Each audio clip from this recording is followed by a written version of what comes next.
Steve, I see behind you that Alaska license plate. Uh-huh. Tell us about your Alaska journey. So yeah, I started my career in Alaska when I was an intern with Marathon.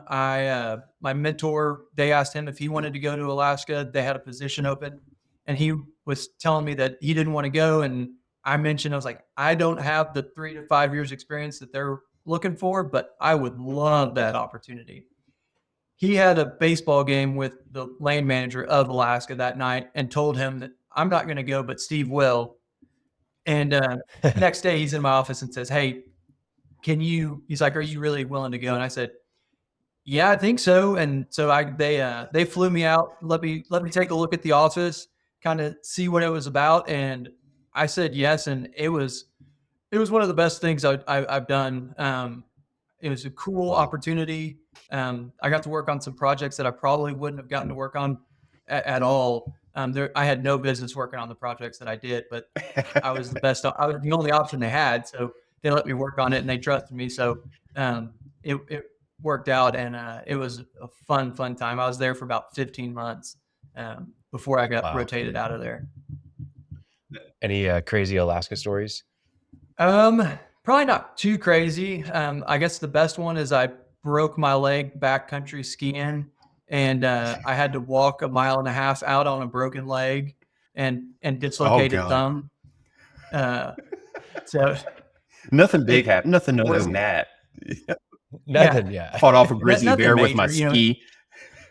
Yeah. He smelled the weakness, but I was able to fend myself off.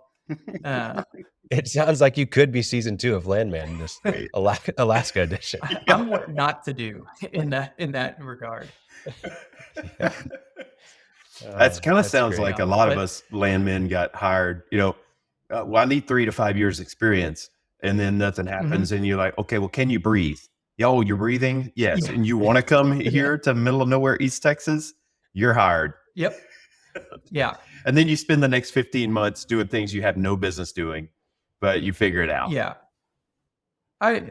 You just can't beat the go get 'em attitude, and that's what a lane man Mm. is they're the guys and gals that are gonna drive out to the middle of nowhere or go somewhere that they've never been just to try to learn and take an opportunity. And if you put in the work, the opportunities keep coming. So you're exactly right. It's kind of the definition of a layman in my mind. It's a businessman hustle at the oil and gas. For sure. I guess that goes to anything, but I mean, it's a testament to your career. I mean, you've spent all of your career with one company, right? Yeah, Yeah. yeah. It was not by design. I thought I was going to end up back in Fort Worth because I'm from Arlington, and there was still a big oil and gas presence there. But Marathon just kept giving me opportunities and kept finding things that were interesting. And uh, I I swore that I was never going to live in Houston, and I've been in Me Houston too. for 12 years now. Yeah. I think we're all like that. Yeah. You go kicking and screaming, and then you realize it's actually a pretty nice place. It's not too bad. You get Well, home's where you make it. you get used to Right? the mosquitoes. Right. And the heat and the hurricanes, the traffic. Yeah. Yeah, Uninsured motorist, all those things. yeah. I'll take a hurricane over a tornado, and Houston heat is not nearly as bad as DFW heat. That feels Oh, that hot take. yeah. Oh, I would rather Strong take a Houston statement, summer sir. than a yeah. It, none of us have ever done this, but I've been told that being in DFW is a lot like getting cremated in the middle of the summer. So it's a different type of heat. Never been. I don't think It's a anybody is drier there. heat for sure. Nobody can really testify to that. Once they're cremated, it's Yeah. kind of over. Yeah, talking privileges are done at that point. That's right. Well, it's like That's great. really a landman. You just have to be, if you want to stay in this business, whether you're in house or in the field, you just have to be open and never say no. You never know what the next opportunity is going to bring you.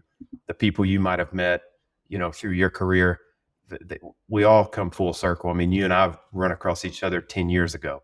And now we're doing a podcast. It's who would have thunk it? But that's what you really have to do. Is you have to, and I tell this to my kids, and you're going to do the same. As never be closed-minded to things. Always be willing to put in the work. If you find something that excites you, do it. And you never know where it'll take you. And the other advice is never be an asshole. So, if you just do those Rule things, number one. rule number one to all landmen, don't be an asshole. But you never know where it'll take you, and you'll stay busy and you'll stay working. And I know my landman career has given me opportunities to see and experience things that I would have never imagined. And I'm sure yours the same. I mean, God, your resume speaks for itself. You've touched a lot, done a lot. I've seen back in the 2014s and 15s, you drilled 400 something wells in 2 years. I mean, that's insane. That was back when we were running 23 rigs, and that was when I was a supervisor, and we were in Carnes, and we were getting after it. So our team was very busy. It was a lot of fun, and like I said, it was a great opportunity, and those were the longest hours I probably have worked in my whole career, but they were probably the most fulfilling because we were grinding it out, learning new stuff, putting together some town site development. So just lots of nuances on everything we did. And it was a blast. But yeah, you've got to be willing to put in the work and be open to explore. That's, as a kid, you always, just want to explore and tinker with everything. And that's where you've got to keep going throughout your career. Otherwise you'll get stagnant and it won't be fun. And once it's not fun, what's the point? Exactly. I guess maybe when were you most outside your comfort zone with all this? I mean, it sounds like a lot. When were you really the furthest? My career or for your career. I mean, we're talking about Alaska, 23 rigs. When were you like, I'm above, I'm barely hanging on here? Pretty much the whole time. And then I wrote a children's book, and it got worse. I'm still. Yeah. I remember when I had my first, when I was a mentor for the first intern, I basically gave him work that I had already done. So that way I knew what the answers were and we could let him touch everything. And that meant me doing twice as much work, but I was like, that's the best way to learn, for him to learn, is to do something. And then if he has a question, I know how to help him. Like, I don't have to spend 3 hours researching it. And then he's sitting there twiddling his thumbs in that time period. And I remember talking to my dad during that summer, and I was like, if I can just get through this summer, everything will calm down and life will be good. And my dad goes, Steve, I've been telling myself that for 30 years. And he was a landman. He was a landman too. And I think it just rings true. I've been uncomfortable at every turn of my career, whether it's, new states, new assets, or, I rotated out of the Eagleford and came back to the Eagleford. And the Eagleford, when I left in 2016, was completely different than the Eagleford I returned to in 2021. Yeah. We were talking about doing PSA wells, or production sharing agreement wells back then. And now every pad we have, unless it's on a large ranch, has at least one or four PSA wells, and they can touch up to 7 different units. And you are just getting, and you got to get people to sign up for it. Right. So it is a huge lift and a new experience. So every turn I've kind of felt like I'm over my skis and I don't know what I'm doing, but that's the fun of it, is that you don't know and you're just trying to figure it out and make sure that you're keeping the car between the ditches.